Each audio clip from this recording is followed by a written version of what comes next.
안녕하십니까. 맨눈으로 세상의 흐름 읽어드리는 Y타임스 정세 분석의 추복일입니다. 중국 내부에서 미국과 맞서지 말라 이런 경고가 나와서 주목을 끌고 있습니다.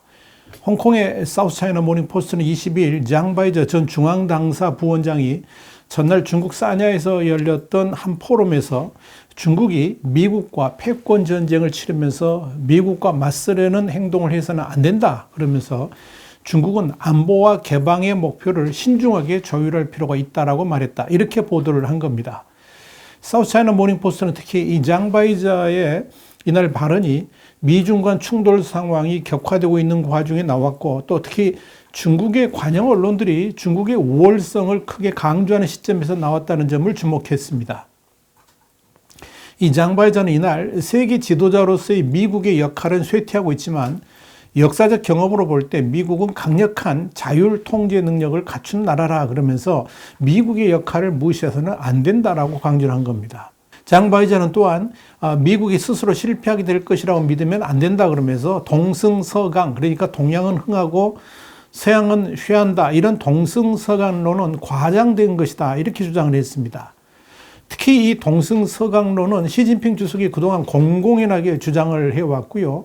이걸 중국의 관영 언론들이 대대적으로 확산시키고 있는 논리인데 이 장바이저가 이를 정면으로 비판했다 하는 건 우리가 눈여겨볼 만한 일이다 이렇게 볼 수 있습니다. 21일 공개된 이 행사 동영상을 보면 미국의 약점에 중국의 희망을 건다는 것은 아주 위험한 생각이라고 그러면서 세계 제2위의 경제대국으로서 중국의 정책은 글로벌 공급망에 엄청난 영향을 끼칠 수 있다는 점을 감안해서 이 정책 목표를 명확하게 할 필요가 있다 그랬습니다. 이건 중국 경제가 세계 속의 중국이라는 개념을 무시하고 중국의 이익만 취하라고 한다 그러면 중국이 큰 어려움을 겪을 수도 있다. 그런 경고인 것으로 보입니다. 특히 시진핑 주석을 포함한 중국 지도자들이 글로벌 공급망 안정을 위해서 외국인 투자 활성화 이런 중국을 더 개방하겠다라고 약속을 해놓고서도 현실은 이와 반대되는 방향으로 정책을 수행하는 것에 대해서 이 장바이저는 문제 제기를 한 겁니다. 바로 이런 역주행 정책 때문에 해외에서 중국에 대한 적대감이 고조가 되고 또한 이 중국과의 디커플링이 본격화되고 있다라고 장바이저는 진단을 한 겁니다. 장바이저는 그러면서 중국은 이 개방과 국익 사이에서 미묘한 균형을 잘 찾아야 된다 그랬습니다. 그러면서 이 국가 안보를 너무 확대하면 대외 개방이 현실적으로 불가능해질 수 있다라고 지적을 했습니다. 그렇기 때문에 국가 안보를 지나치게 강조하다 보면 첨단 기술과 디지털 세계 속에서 소외당할 수 있다라고 강조를 한 겁니다. 장바이저는 1971년 조앤라이 전 중국 총리가 미국의 키신저 장관하고 비밀 회동을 했을 때 수행했던 장원진 전 중국 외교부 부부장의 아들이기도 하고요. 중국 당사연구원의 부원장을 역임했습니다. 그러니까 전문학자죠. 그러니까 그런 측면에서 그의 발언을 그저 가볍게 넘겨서는 흘려들어서는 안 된다는 이야기입니다. 그는 베이징대 역사학과 교수 그리고 인민대학교의 당사학과 교수 등을 지냈습니다. 장바이저는 지난 2020년 10월 칭화대에서 열렸던 중국의 국경 및 아시아 연구 학술 워크숍에서도 중국은 지금 어려운 국제적 환경에 맞닥뜨려 있는데 주변국 문제를 너무나 경홀히 여기는 바람에 문제를 일으키고 있다 그러면서 지나치게 중국 중심적인 가치관이 중국을 어렵게 만드는 요인이라고 지적을 한 바도 있었습니다. 지나친 이 중국 중심의 중화 사상이 외교를 어렵게 만드는 원인이 된다라고 말을 한 겁니다.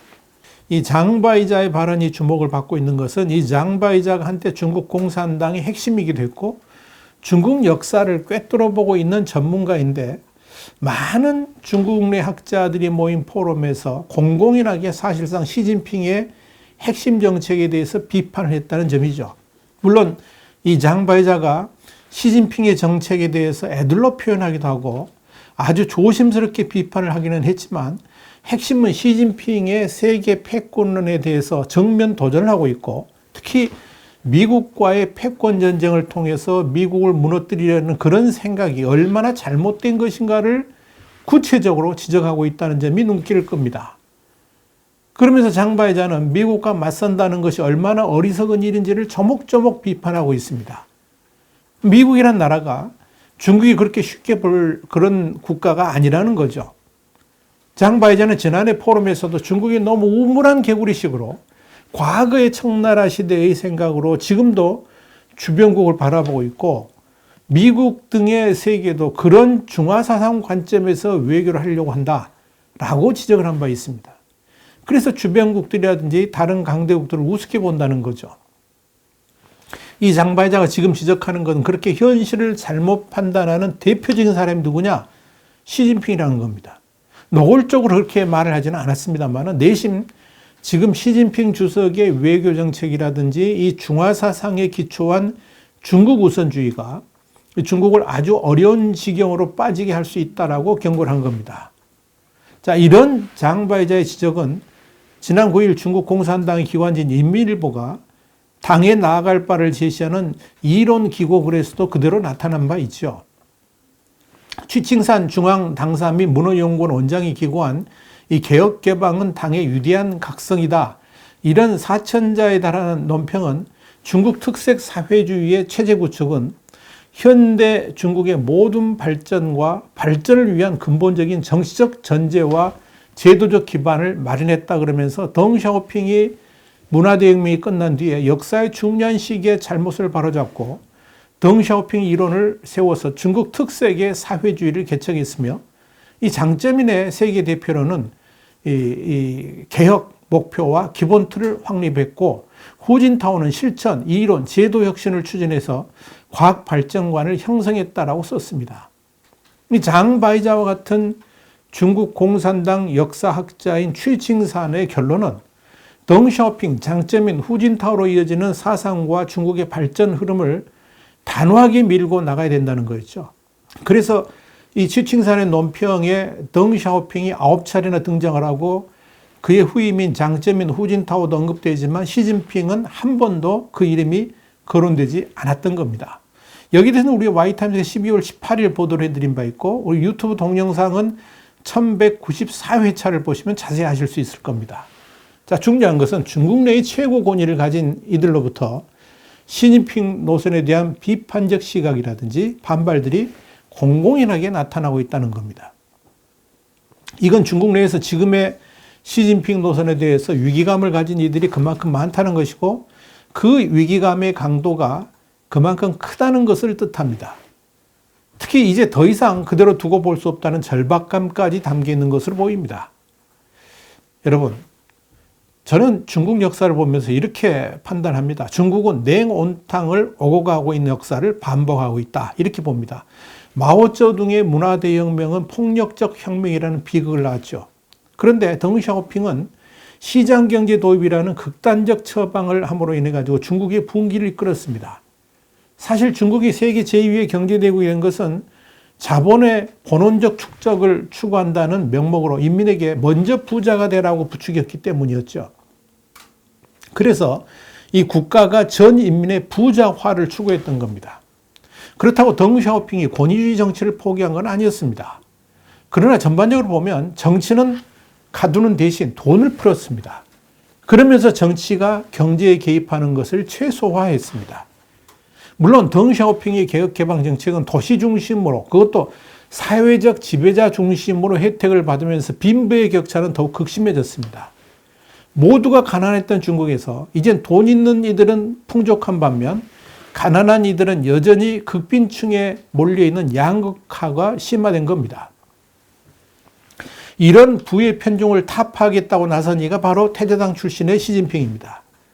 이런 시진핑의 뜻이 극적으로 나타난 것이 빈부격차 해소를 명분으로 한 공동부유입니다.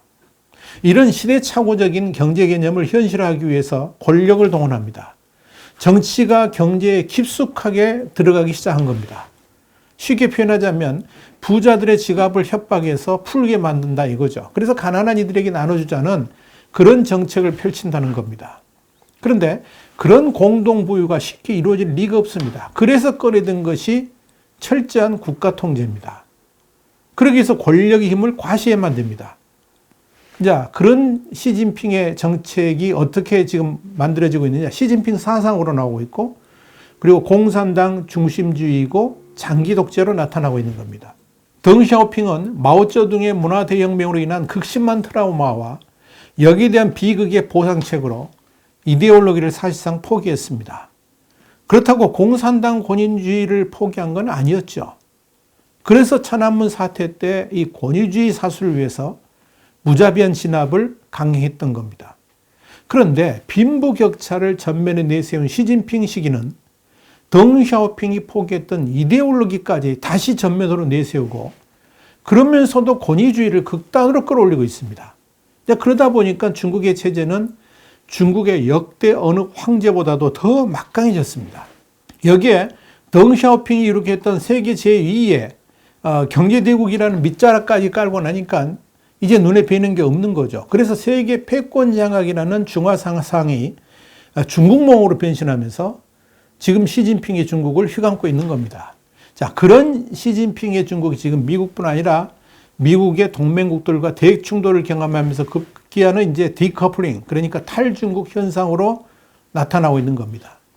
자, 중국의 디커플링, 이건 경제뿐만 아니라 정치 및 외교에서의 소외로 이어지고 있죠. 이런 디커플링이 중국의 위기를 불러오니까 시진핑 주석은 그런 디커플링을 힘으로 막아보려고 애를 쓰고 있습니다만, 그럴수록 더욱더 질곡으로 빠지는 중국을 우리가 지금 목도하고 있는 것이고요. 그래서 중국이 지금 발버둥을 치고 있는 겁니다.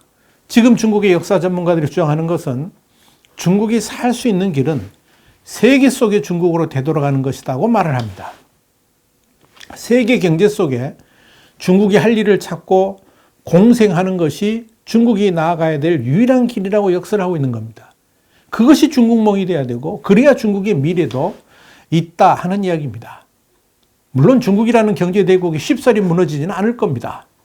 그동안 쌓아온 기반이 있기 때문일 겁니다. 그렇기 때문에 시진핑 주석이 2035년까지 장기 집권을 한다고 지금 꿈을 꾸고 있습니다만, 그렇게 한들 그 시기는 그럭저럭 견딜 수 있을지 모르겠지만, 그 다음 중국이 어떻게 될 것인지, 지금 중국의 젊은 세대들이 역사의 주인공이 될 그 시점에 중국은 과연 어떤 모습일지 심각하게 바라보고 있는 겁니다.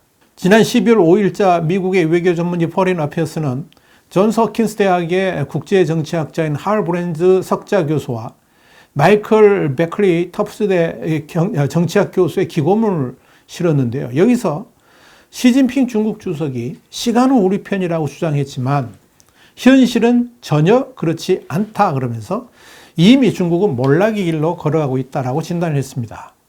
특히 중국이 슈퍼파워의 야망을 품게 했던 동력이 빠르게 사라지고 있다 그러면서 급속한 인구 고령화, 기후변화의 취약성, 그리고 과도한 부채 부담, 점점 더 퇴행적인 정치 시스템이 중국의 미래를 어둡게 만들고 있다고 주장했습니다. 그러면서 미국과 국제사회는 떠오르는 중국이 아니라 현재 정점을 찍고 있는 중국이 곧 쇠퇴기를 맞으면서 미국과 더 큰 갈등을 벌일 가능성에 주목해야 된다라고 진단을 했습니다. 그러면서 현재 미국이 우려해야 되는 것은 슈퍼파워를 꿈꿨지만 정점을 찍어서 국가적 야망과 국민적 기대를 더 이상 맞추지 못하면서도 쇠퇴의 고통스러운 결과를 받아들이기를 거부하는 중국이다. 이렇게 정리를 했습니다. 파린 어페어스는 결론적으로 중국은 기회의 창이 곧 닫힐 운명을 맞고 있는 수세에 몰린 강대국이라 그러면서 정점을 찍는 중국은 앞으로 10년 동안 자신의 운이 사라지기 전에 전략적 성취물을 얻기 위해서 더 대담하고 변덕스럽게 행동할 수 있다고 주장을 했습니다. 그러면서 미국은 그동안 떠오르는 중국과 맞서야지만 이제는 쇠퇴하는 중국이 더욱 위험할 수 있다는 것을 알게 될 것이다 라고 경고를 했습니다. 이 포린 어페어스의 이런 지적은 중국 내 학자들의 반시진핑 노선 주장과도 일치합니다. 중국의 시진핑은 이런 거대한 흐름을 보지 못하고 중화 사상의 틀에 갇혀서 오직 자신의 권력만 들여다보고 있으니까 지금 중국이 갈 길을 잃어버리게 된 겁니다. 여러분 두고 보십시오.